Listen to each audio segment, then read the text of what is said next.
Salam Media Sriwijaya. Presiden Joko Widodo mengutus Ketua Umum PSSI, Erick Thohir untuk bertemu dengan FIFA.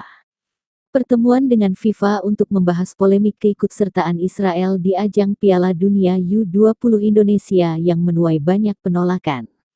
Terkait hal itu, Jokowi menyampaikan bahwa pemerintah bersama Persatuan Sepak Bola Seluruh Indonesia, PSSI, tengah berupaya mencari solusi terbaik.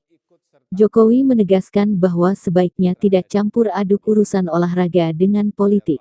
Pemerintah Indonesia, kata Jokowi, sependapat dengan Duta Besar Dubes Palestina untuk Indonesia, Zuhair Al-Sun terkait Piala Dunia U20.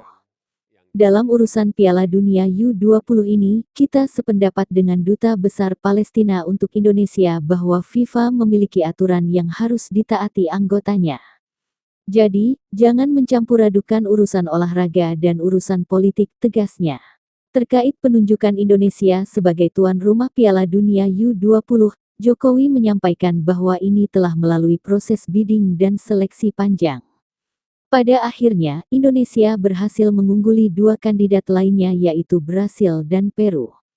Saat itu, semua pihak berjuang, bekerja keras bersama-sama agar Indonesia bisa menjadi tuan rumah Piala Dunia U20.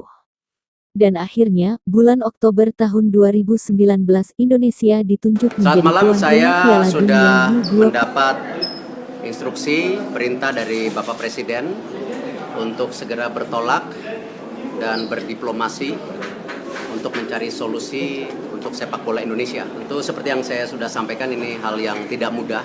Ya, saya akan berusaha semaksimal mungkin untuk mohon doa kepada kami semua yang memang ditugaskan untuk bisa mendapatkan hasil yang terbaik ya. Dan saya harapkan ada doa dari seluruh masyarakat Indonesia.